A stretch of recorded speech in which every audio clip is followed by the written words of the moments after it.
Assalamualaikum warahmatullahi wabarakatuh. Bismillahirrahmanirrahim. Alhamdulillahirabbil alamin. Pemirsa, bertemu kembali dengan saya Zainul Abidin. Saya akan membahas tanda-tanda Al-Mahdi dan Ad-Dajjal, ya, semacam itu. Bagian 3. Mengapa ulasan ini saya tekankan? Karena saya sangat meyakini jika kedua sosok ini mirip, ya. Kekuatan kedua sosok ini juga mirip.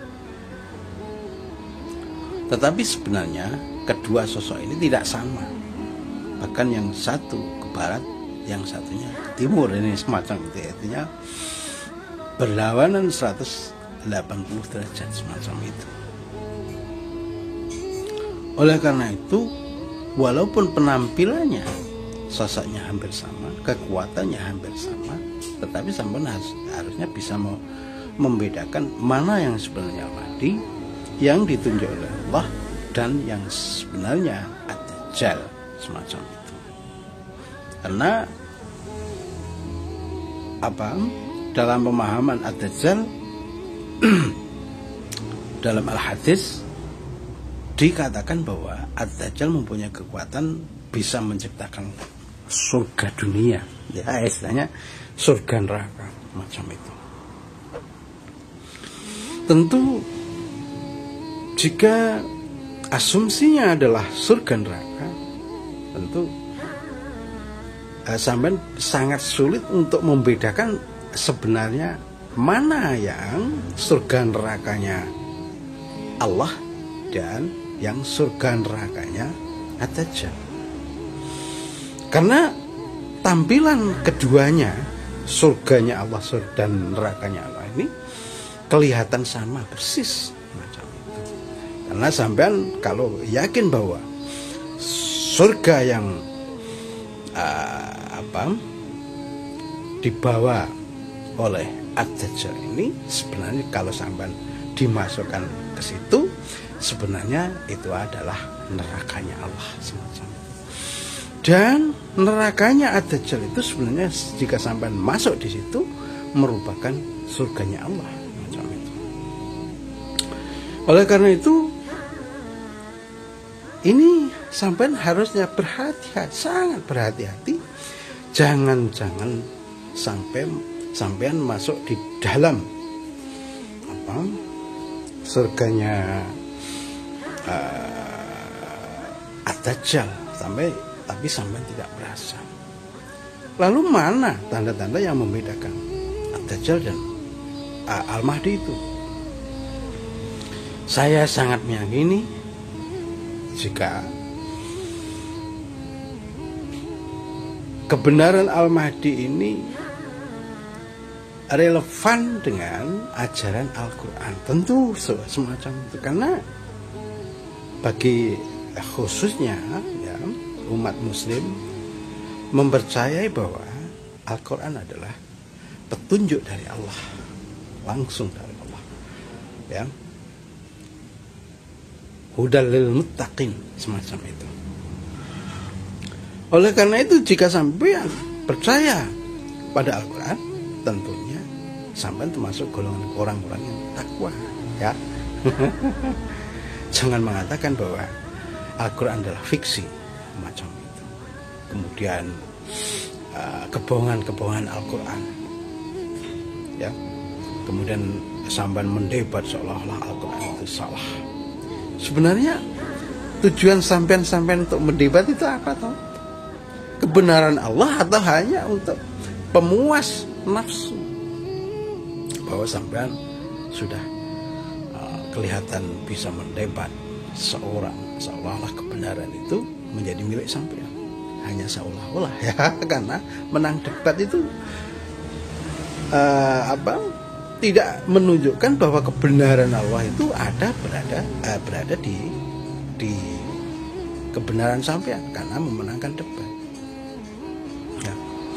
Tentu jika sampean ingin mengkaji kebenaran alam raya ini, kebenaran Allah, apakah ini kata-kata Allah yang sebenarnya atau itu hanya katakanlah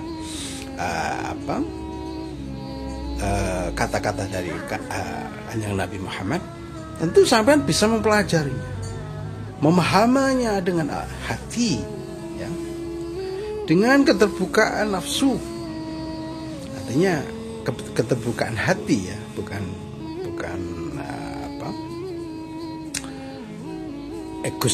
egois dari nafsu sampean. Maka sudah dikatakan dalam Al-Quran bahwa fihi hudalil muttaqin, macam itu, maka sampean akan terbuka hatinya jika benar-benar ingin petunjuk dari Allah langsung, macam itu, ya. Oleh karena itu, jika sampean hanya berdebat masalah Al-Quran dan yang kitab-kitab yang lain, misalnya Injil dan Taurat, misalkan, ya, seolah-olah yang benar adalah Injil atau Taurat sampean, misalkan, ya.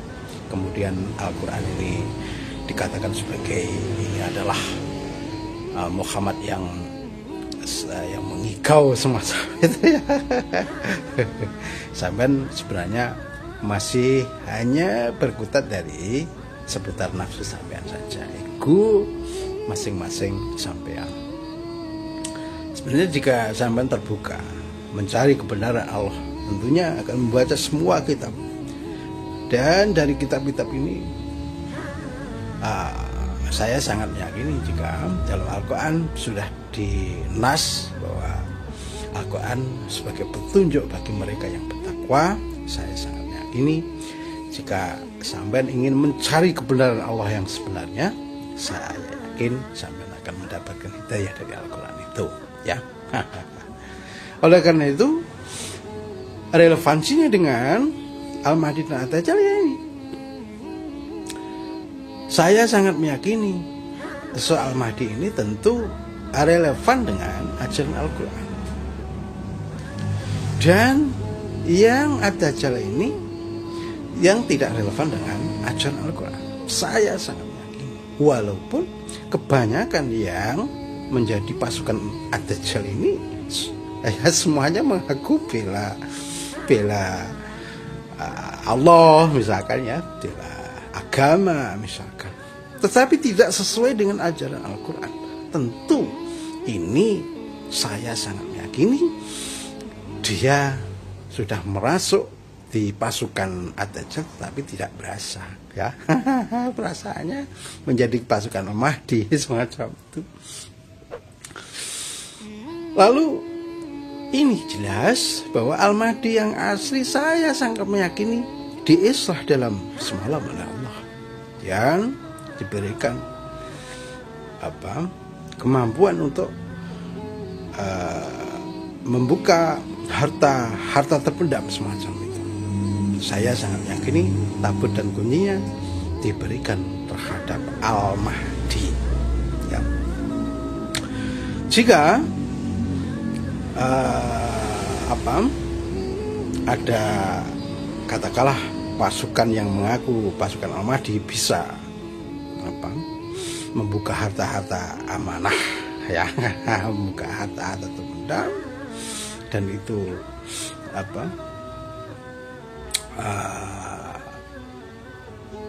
hanya kamuflase semacam itu, ya, karena hanya diberikan tetapi tidak bisa dijual, ya, misalkan, semacam itu, ya. Tentu ini bukan Al-Mahdi yang sebenarnya.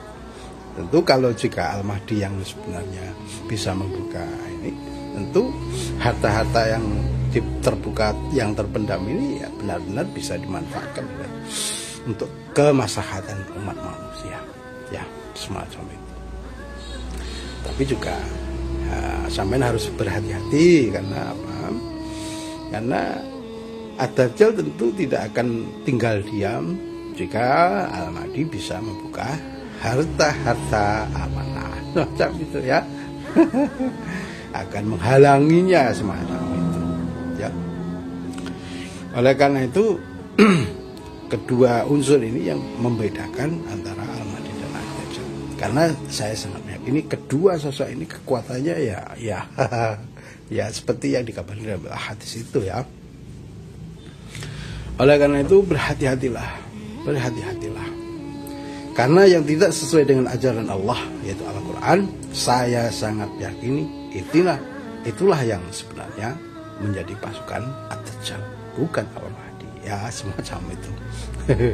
Karena saya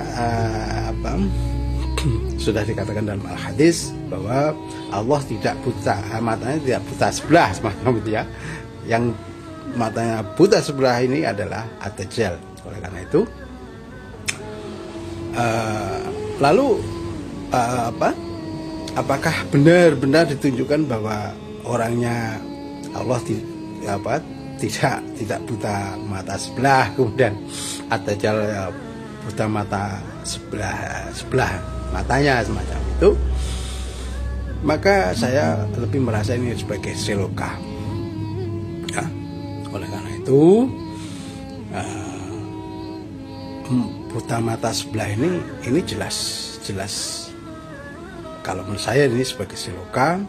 Apapun yang dikatakan dengan hanya sebelah mata, baik yang kanan maupun yang kiri, tentu akan menjadi tidak jelas.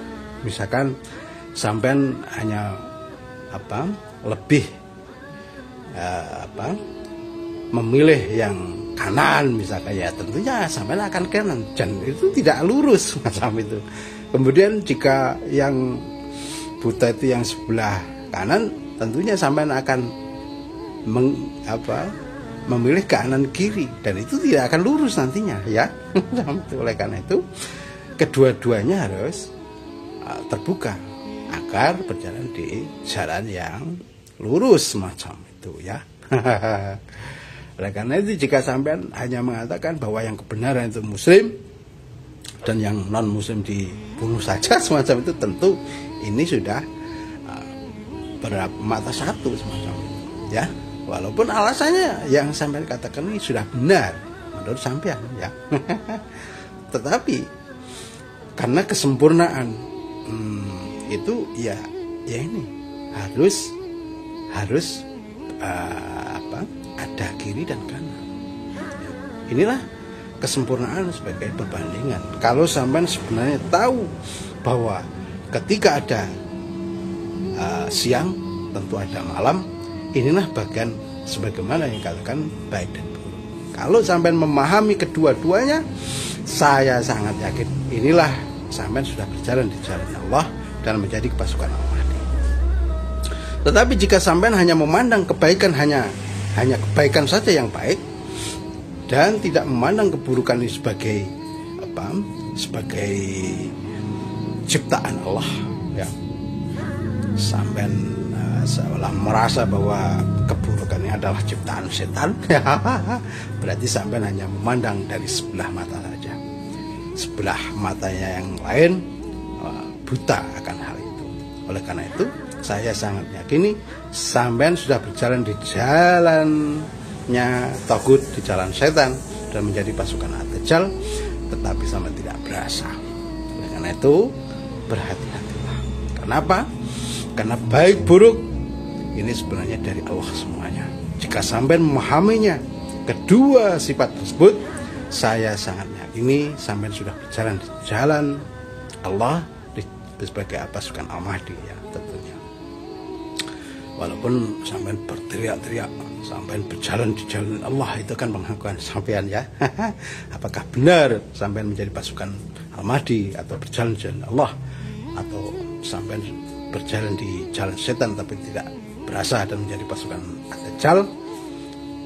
Mulailah berpikir dengan tanda-tanda yang saya katakan tersebut ya. Mudah-mudahan